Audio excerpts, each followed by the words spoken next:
Yep. So what's an example of a moment where teamwork really made a difference? Yesterday there was a good example on the last level.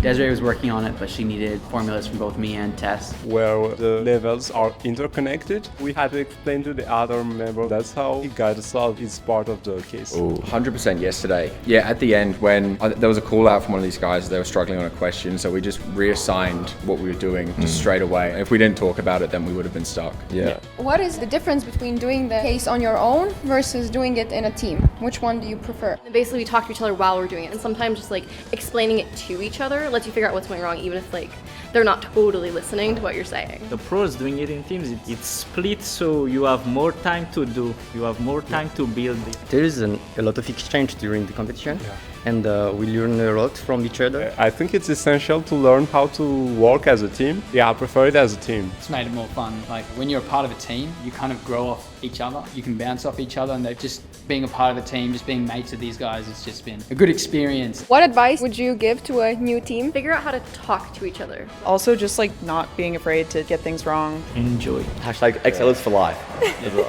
James?